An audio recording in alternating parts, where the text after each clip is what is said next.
د لوی او بخښونکي خدای په نامه درنو زده کوونکو، زه شفیق الله نورزی د خپل سلامونه او نیکې هیلې تاسو ته وړاندې کوم. خدای دې وکړي چې روغ او جوړ او د روغتیا جامې مو په تن وي. خپل قلم او کتابچه مو د ځان سره تیار کړي وي تر څو د لوست مهم ټکي په خپل کتابچو کې یاداښت کړئ. درنو زده کوونکو، مخکې د دې نه چې نوی لوست پیل کړو په تیر لوست باندې یوه لنډه کتنه کوو. درنو زده کوونکو، د موږ تیر لوست و نباتي نسجونه. درنو زده کوونکو، نباتي نسجونه په څو ډوله وو. یو نباتي نسجونه د اپیډرمس نباتي نسجونو په نوم باندې یادېدل یا هغه پوښښي نباتي نسجونه. درنو زده کوونکو، بل ډول نباتي نسجونه وو ګراوند ټیشیوز یا اساسي نباتي نسجونه.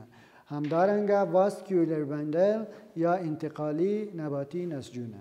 درنو زده کوونکو، اساسي نباتي نسجونه بیا په خپلو کې په څو ډلو ویشل شوي وو چې یوه ته مو ویل پارانشیما نباتي نسجونه، بل ته مو ویل کولانشیما نباتي نسجونه او بل ډول ته مو ویل اسکولرنشیما نباتي نسجونه. درنو زده کوونکو، اوس راځو نوي لوست ته. بیا هم نوی لوست د بیولوژي ټولګي د اووم ټولګي د بیولوژي مضمون لسم لوست. د لوست عنوان دی حیواني نسجونه. صفحه 14 ده. خپل کتابونو کې 14 صفحه پیدا کړئ تر څو نوی لوست پیل کړو. د دې درس موخې دي درنو زده کوونکو، ګران زده کوونکي د درس په پای کې حیواني نسجونه وپېژني، د بیلابیلو انساجو ترمنځ توپیر درک کړي. یعنی حیواني نسجونه کوم کوم دي وپېژني او د دې حیواني نسجونو ترمنځ توپیرونه درک کړي. یعنی یو نسج د بل نسج سره څه توپیر لري. درنو زده کوونکو، که چیرې د انسان پوټکی یعنی پوستکی وسوځي څه پیښیږي؟ یو ځل بیا تکراروم، تاسو نه پوښتنه کوم درنو زده کوونکو، که چیرته د تاسو د بدن پوټکی یا وایو پوستکی وسوځیږي نو څه پیښیږي؟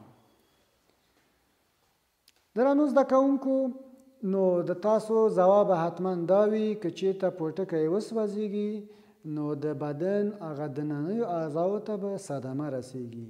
نو نور به مثلا وینه به جریان پیدا کوي، د پوستکي څخه لاندې برخې به صدمه ویني، کومه چې د پوستکي یا د پوټکي د لاندې دي عضلات دي، د وینې رګونه دي او داسې نور. راځو درنو زده کوونکو لوست ته. حیواني نسجونه درنو زده کوونکو څو ډوله دي چې یو ډول دي اپیټیلیال ټیشیوز. کوم ډول دي درنو زده کوونکو؟ لومړی کوم ډول دي؟ اپیټیلیال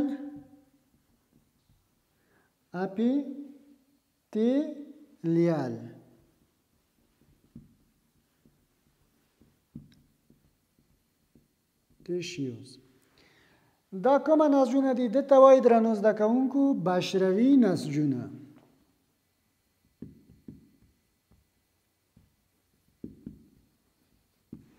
دته وایي درنو زده کوونکو څه شی؟ بشروي نسجونه. دغه بشروي نسجونه د پوستکي په برخه کې د وینې رګونو، د هاضمې د کانال او د بولي کانال د داخلي برخه پوښلې ده چې د بدن داخلي غړو ساتنه او د فاضله موادو د دفع کولو دنده سرته رسوي. یو ځل بیا تکراروم درنو زده کوونکو، بشروي نسجونه د پوستکي بهرنۍ برخه، د وینې رګونو، د هاضمې د کانال، د بولي کانال داخلي برخه پوښلې ده چې د بدن داخلي غړو ساتنه او د فاضله موادو د دفع کولو دنده سرته رسوي. نو ما خود درنو زده کوونکو تاسو نه مخکې پوښتنه کړې وه که چیرته د انسان د بدن پوټکی سوځیږي څه پیښیږي؟ نو د دې نه معلومه شوه چې پوستکي ته هغه د پوستکي منځنۍ برخې ته، بالاخره عضلاتو ته، د وینې رګونو ته او همداسې په ټوله کې ویلی شو چې د بدن د غړو دننیو غړو ته زیان رسیږي د دې په خاطر چې دغه بشروي انساجو دنده د بدن د دننیو غړو ساتنه او د اضافي توکو دفع کول دي. د جوړښت له مخې درنو زده کوونکو دغه بشروي نسجونه یو پوړیز او څو پوړیز دي. یعنی ځینې په دې کې درنو زده کوونکو یو پوړ لري او ځینې نورې څو پوړونه لري. راځو درنو زده کوونکو دویم ډول نسج ته چې موږ ورته وایو muscular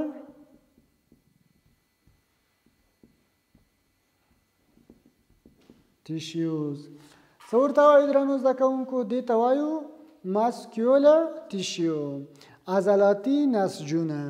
عضلاتي نسجونه درنو زده کوونکو په خپل وار بیا په څو ډوله دي. په څو ډوله دي درنو زده کوونکو؟ یو موږ ورته وایو ښوي عضلاتي نسجونه.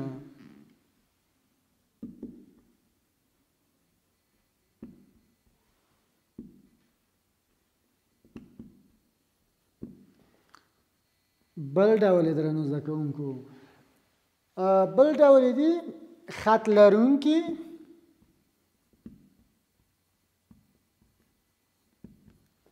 عضلاتي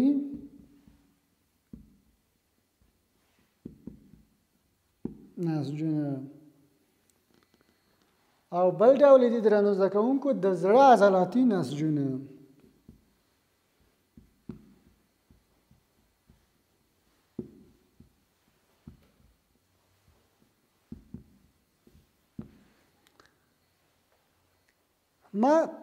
ماسکیولر تیشیوز یا عضلاتي نسجونه په څو ډلو باندې ویشل شوي دي.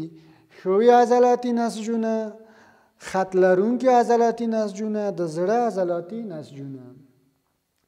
درنو زده کوونکو ښوي عضلاتي نسجونه د بدن په غیر ارادي برخو کې لکه معدې کې، په کولمو کې شتون لري. او همداسې درنو زده کوونکو خط لرونکي عضلاتي نسجونه د بدن په او عضلاتو کې چې هغه غړي د موږ په ارادې باندې خوځېږي لکه لاس، وږه، پښه او داسې نور. او بل درنو زده کوونکو د زړه عضلاتي نسجونه دي چې دام یو ډول ځانګړي عضلاتي نسجونه دي چې د زړه په جوړښت کې شتون لري.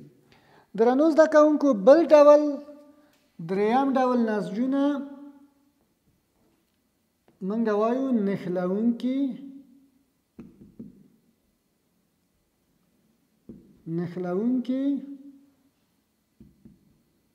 نسجونه یا ورته وایو کانکتیو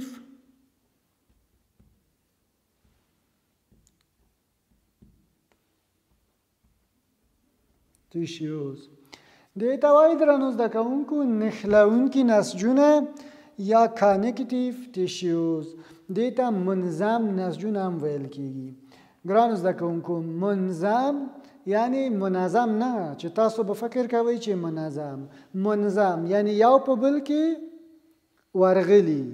دې ته څه وایي؟ منظم یعنی یو د بل سره پیچلي، یو د بل سره یو ځای شوي، یو په بل کې ورغلي. دې ته څه وایي درنو زده کوونکو؟ منظم نسجونه یا نښلونکي نسجونه. درنو زده کوونکو نښلونکي نسجونه له پوستکي سره عضلې، د عضلې سره هډوکي یا کرپندوکي یعنی غضروف څه کوي درنو زده کوونکو؟ د دوی اړیکه یو د بل سره ټینګوي. او هډوکه، وینه او همدارنګه غضروف ارتباطي نسجونه ګڼل کیږي یا عبارت له ارتباطي نسجونو څخه. یو ځل بیا تکراروم درنو زده کوونکو، نښلونکي نسجونه هغه نسجونه دي چې له پوستکي سره عضلې د هډوکو سره او یا هم د غضروفو سره نښلوي یا اړیکې ټینګوي. هډوکه، وینه او همدارنګه غضروف ارتباطي نسجونه ګڼل کیږي. درنو زده کوونکو همدارنګه یو ډول بل د دې نسجونو څخه پاتې دی چې هغه ته موږ وایو عصبي نسجونه. درې ډوله مو تاسو ته معرفي کړه، اوس څلورم ډول عصبي نسجونه دي درنو زده کوونکو. عصبي نسجونه د یو ډول ځانګړو حجرو چې نیورون نومیږي منځته راغلي دي، د نیورون څخه منځته راغلي دي او د بدن په بیلابیلو برخو کې شتون لري، او همدا عصبي نسجونه دي چې د بدن د بیلابیلو سیستمونو ترمنځ اړیکې راتمنځ کوي او د دوی ترمنځ هماهنګي جوړوي. یعنی دغه د بدن بیلابیل سیستمونه سره هماهنګ کوي یا د دوی ترمنځ هغه سیستم رامنځته کوي. بشروي نسجونه درنو زده کوونکو تاسو ګورئ د بشروي نسجونو انځورونو ته ګورئ چې دلته یو پوړیز او څو پوړیز بشروي نسجونه لیدل کیږي.